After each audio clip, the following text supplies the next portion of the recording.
Kareem Abdul Jabaar was one of the greatest basketball players of all time. He's the NBA's all-time leading scorer, the all-time greatest college player, a 6-time NBA champion and MVP, and the list goes on and on and on. Basically, he's an NBA legend and a Hall of Famer with the most unstoppable move in league history. If you're a fan of basketball, then you know Kareem, but you might not know his story. So before we look at where he is now, we gotta take a quick look at the events that led him to where he is today.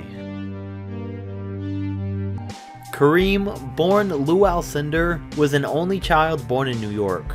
He was always a huge kid since the day he was born, when he weighed in at 12.5 pounds and he was almost 2 feet long. Or is it tall? It doesn't matter, he was a big kid. Since he was so big, he picked up basketball from a young age. He was 5'8" by the time he was 9, and then started to learn his signature skyhook by the time he was in the 5th grade. I got a whole video on how he learned it in the description, so make sure to go check that out. But by the time he was in 8th grade, he was already dunking because he was 6'8".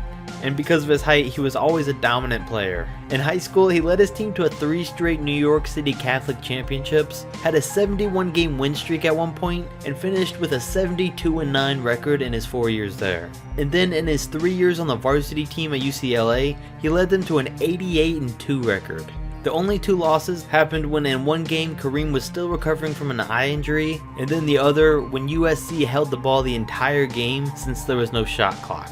Kareem was so good that the NCAA banned the dunk because he was too dominant with it.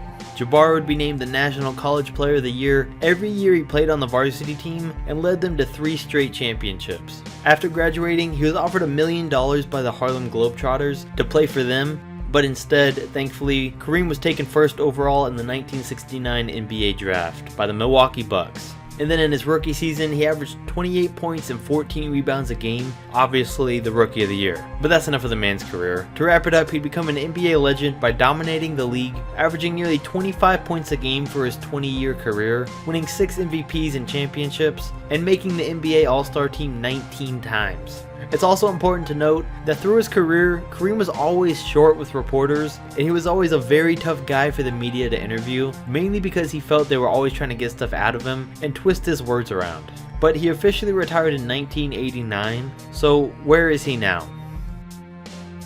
We'll start by taking a look in the year 2000, because that's when some notable things with Kareem came up. Ever since he retired, Kareem had always been really interested in coaching.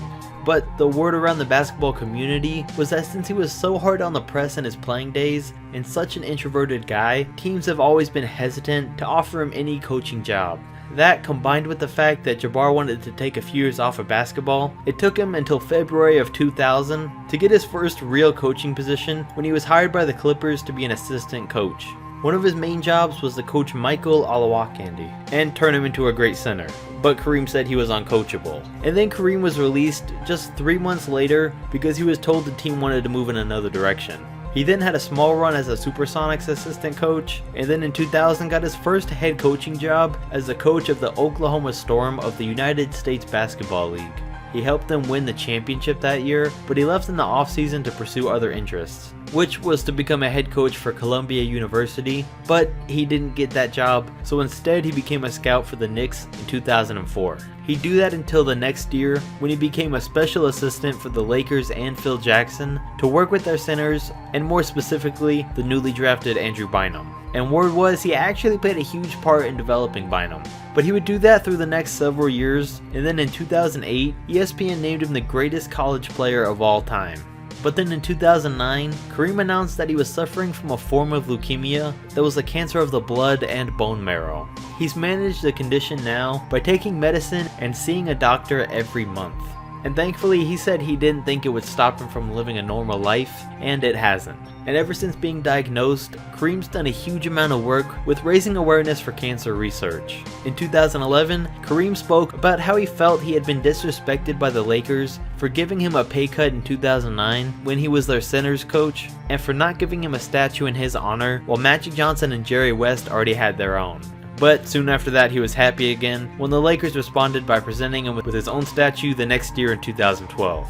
That year continued to be a great one for Kareem because he was picked to be a cultural ambassador for the entire United States, where his job was to promote to young people across the world the importance of education, racial tolerance, and the understanding of different cultures. In 2013, Kareem said he gave up his hopes of coaching in the NCAA or the NBA. And when asked if it bothered him that he was never a head coach, he said that he did agree with the reports of how him being bad socially and with the media during his playing days really did hurt his chances of coaching. But back then, he never had anyone to explain to him the value of public relations and communicating with the media, and he never really knew it would come back to bite him later on. But he said it does bother him at times that he never got an opportunity, but he said he's really proud of how much he was able to develop Andrew Bynum. In 2015, Jabbar was diagnosed with a heart disease, and then he had quadruple coronary bypass surgery a week later, and thankfully, he eventually made a full recovery. In 2016, Kareem said how he feels that Colin Kaepernick is a hero for kneeling during that national anthem because he was forcing the country to talk about the racism problem in the United States when a lot of people try to act like there isn't one. Kareem said Colin was doing something not for himself, but for the people, and that he's inspired other athletes across the country. Later that year, along with Michael Jordan, Kareem was honored by Obama with a Presidential Medal of Freedom, and then was honored again at a UCLA game for being honored with the Medal of Freedom.